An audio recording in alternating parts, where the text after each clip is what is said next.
হিরে মতি স্বর্ণজ্যোতি জিদ্দার biggest fan সবাই তো বুমেরাং সিনেমার রিভিউ দিয়ে দিল। তোমার রিভিউ কোথায়? এত দেরি করে রিভিউ দিলে কেউ কি দেখবে?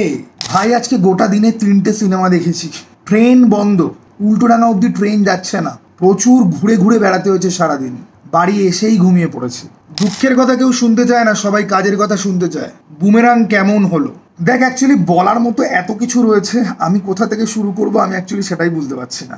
ওকে, আমি তোকে একটা একটা করে জিজ্ঞাসা করছি, শান্ত মাথায় উত্তর দিয়ে যা। তাহলে শুরু করা যাক। দেখ ভাই, ট্রেলারের সময় থেকে মানুষের মনের মধ্যে ডাউট ছিল যে এই সিনেমাটাতে ক্রিঞ্জ কমেডি থাকবে, সায়েন্স ফিকশনই বা কতটা থাকবে, এটার মধ্যে কি ফ্যামিলি ড্রামা কোনো এলিমেন্ট রয়েছে।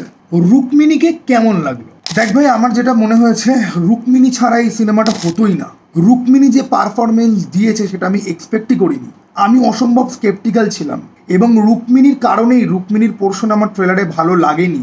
রুক্মিণীর কারণেই আমার টেনশন ছিল যে এই সিনেমাটা হয়তো আমার ভালো লাগবে না। বাট রুক্মিণী আগুন জ্বালিয়ে রেখে দিয়েছে। এই সিনেমাতে অভিনয় সব থেকে বেশি কারোর যদি পরিশ্রম যদি হয় তাহলে সেটা ওর হয়েছে, কারণ ওর ডবল রোল ছিল। মানুষ রূপে রুক্মিণী আর রোবট রূপে রুক্মিণী, দুটোতেই ফাটিয়ে রেখে দিয়েছে। আর ওই যে ভেবেছিলাম যে রোবট রুক্মিণীকে কিরকম ক্রিঞ্জ টাইপের লাগছে, বিশ্বাস কর, সিনেমা শুরুর মানে রুক্মিণীর, রোবট রুক্মিণীকে দেখানো শুরুর মোটামুটি 5-10 মিনিটের মধ্যে ক্যারেক্টারটার সাথে অডিয়েন্সের বন্ডিং হয়ে যাবে। যেরকম কিউট লেগেছে কোনো কোনো জায়গায়, ওকে খুবই অদ্ভুত ক্রেজি পেটনি টাইপের লেগেছে, ওর একটা হাসি আছে, কিন্তু শি ওয়াজ ড্যাম পারফেক্ট।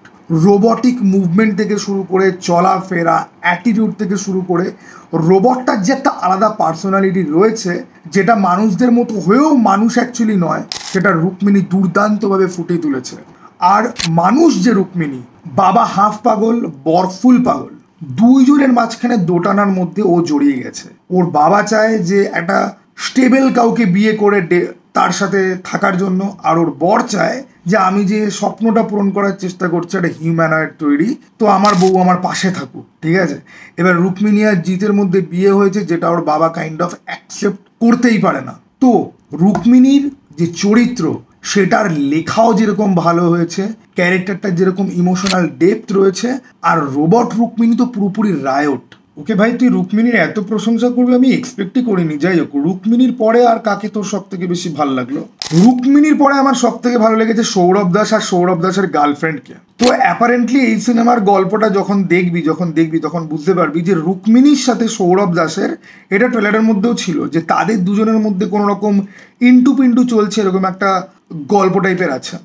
এই পোর্শনটা অ্যাডাল্ট কমেডিতে ভরপুর এবং দুটো সিন আছে। একটা হচ্ছে কি যে সৌরভ দাস আন্ডার গার্মেন্ট কিনতে যাবে রোবট রুক্মিণীর জন্য, ওই সিনটাতে হল হাসতে হাসতে পাগল হয়ে গেছে। আরেকটা হচ্ছে কি সৌরভ দাস রোবট রুক্মিণীর সাথে একটা পার্কে গেছে, সেইখানে ওর গার্লফ্রেন্ড এসে ওকে ধরেছে। ভাই, এই দুটো সিনে দর্শক হেসে পাগল হয়ে গেছে। জিদ্দা বোকা বলতে গিয়ে বলছে বোকা ছেলে। ভাই, জিদ্দার মুখে কাঁচা গালি শোনাটা একটা স্বপ্নের মতো ব্যাপার না? আমরা চাই যে সৃজিত মুখার্জি জিদ্দাকে নিয়ে একটা 22শে শ্রাবণ মার্কার সিনেমা তৈরি করুক, যেখানে জিদ্দা ফুল অন গালাগাল দেবে। ভাই, তোকে এইসব বলে আমাকে কষ্ট দিতে বলেছি আমি কখনো তোকে? তুই চুপ কর না হারামি। আচ্ছা, ব্যাক টু দ্য টপিক। তাহলে রুক্মিণী ভালো, সৌরভ দাস আর সৌরভ দাসের গার্লফ্রেন্ড দেবচন্দ্রিমা, এরা দুজনে ভালো। এরপরে কে ভালো আছে? দেখ, এরপরে আমি যাদেরকে ভালো বলবো তারা হচ্ছে গিয়ে জিৎ ছাড়াঙ্গি, যে এই সিনেমাটার গল্প লিখেছে।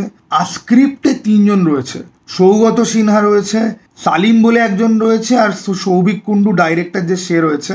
ভাই, কোনো সিনেমাতে যদি 10-12খানা মতো অ্যাক্টার, হেভিওয়েট অ্যাক্টার থাকে, আর 10-12খানা মতো ক্যারেক্টার যদি থাকে, প্রত্যেককে স্পেস দেওয়া, প্রত্যেককে ইন্ডিভিজুয়াল ভালো ভালো সিন দেওয়া, যাতে তাদের পারফরমেন্স নিয়ে কথা হয়, সিনেমাতে তাদের ইকুয়াল কন্ট্রিবিউশন রাখার জন্য এরকম একটা স্ক্রিপ্ট দরকার পড়ে, যাতে সবাই স্পেস পাবে, শাইন করার জায়গা পাবে।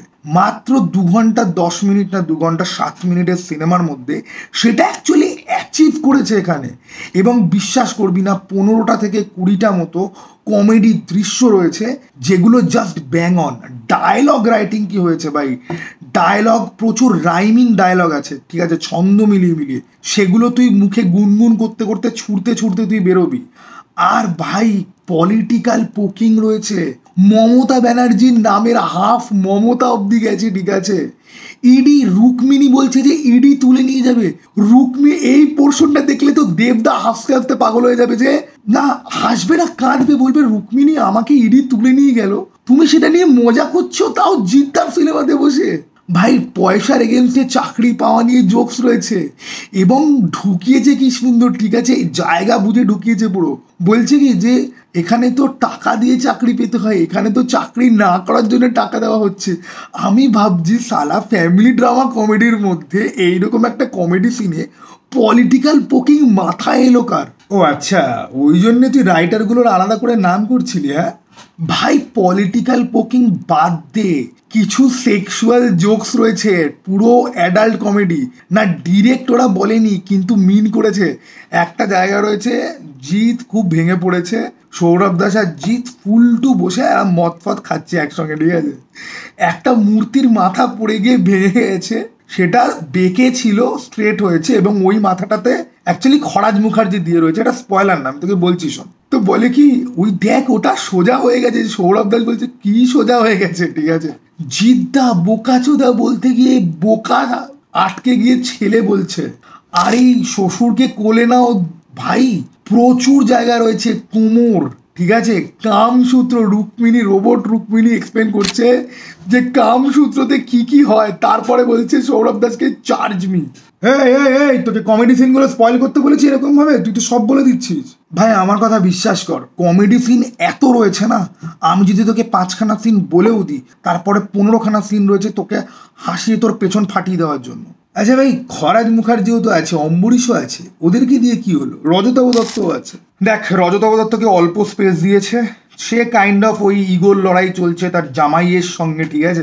রজতাভ দত্ত যেটুকুনি সিনে রয়েছে ফাটিয়ে দিয়েছে, একটা জায়গা রয়েছে মলের মধ্যে দিয়ে উনি দৌড়াচ্ছে, লোকটার ফিটনেস আছে ভাই, লোকটার স্ক্রিন প্রেজেন্স আছে ভাই, যেইটুকুনি সময়ের জন্য ছিল 10 মিনিট 15 মিনিটের জন্য ছিল, আগুন জ্বালিয়ে রেখে দিয়েছে।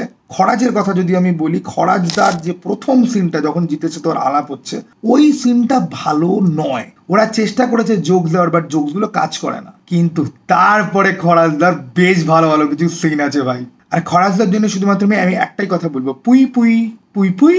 অম্বরীশকে দিয়ে না ক্রিঞ্জ কমেডি কিছু করানো হয়েছে। অম্বরীশের ক্যারেক্টারটাকেও লেখা ওরকম একটা স্লিজি উমেনাইজিং টাইপের ক্যারেক্টার, একবার রুক্মিণীকে লাইন মারে, একবার রোবট রুক্মিণীকে লাইন মারে, একবার জিতের বাড়িতে যে কাজ করছে তাকে লাইন মারছে, তার সাথে তো পরের দিকে তার একটা অন্যরকম গল্পই হয়ে গেল, ঠিক আছে।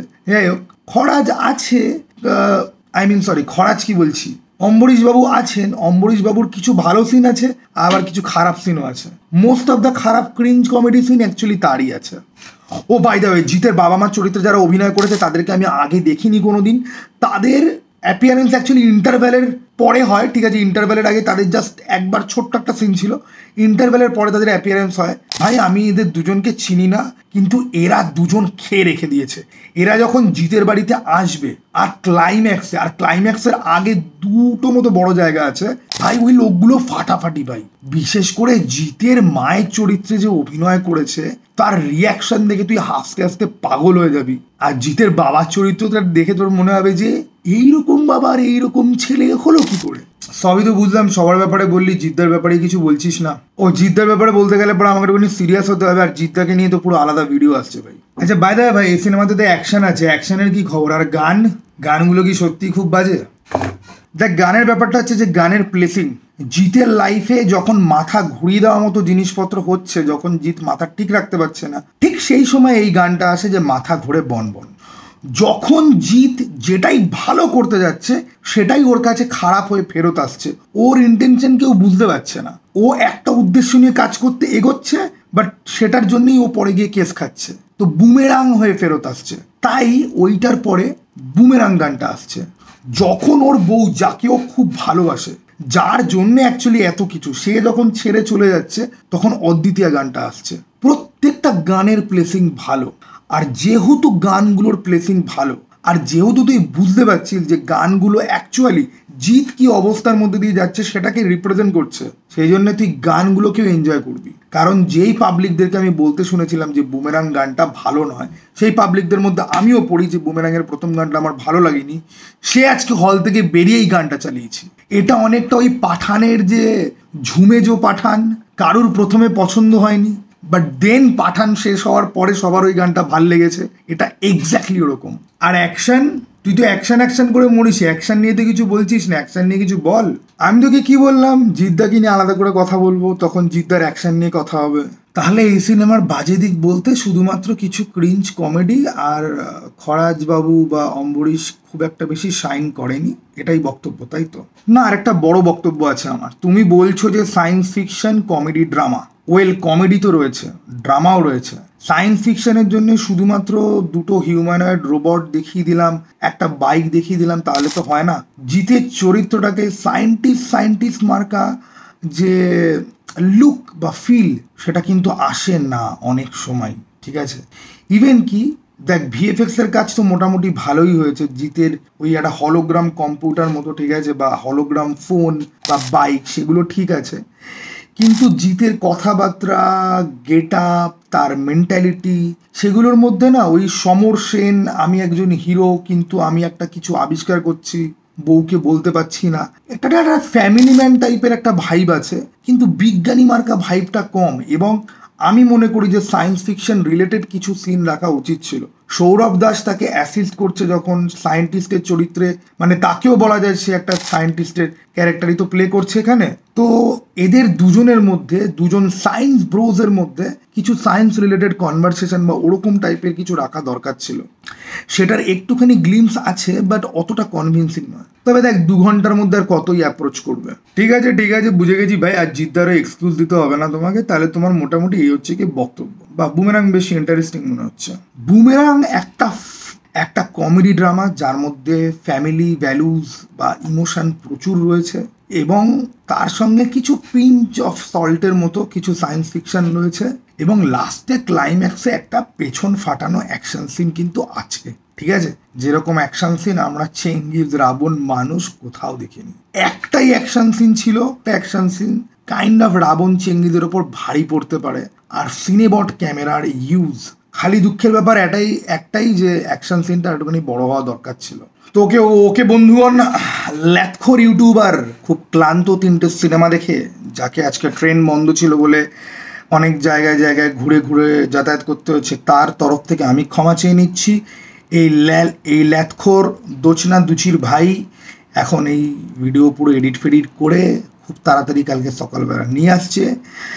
চ্যানেলটা সাবস্ক্রাইব করতে কোনোদিনই কাউকে বলি না, লাইকও করতে বলি না, কমেন্টও করতে বলি না, কিছুই করতে বলি না, বাট ভালো লাগলে পরে করতে পারো। হ্যাঁ, চল দাদা ভাই, আবার যেন দেখা পাই।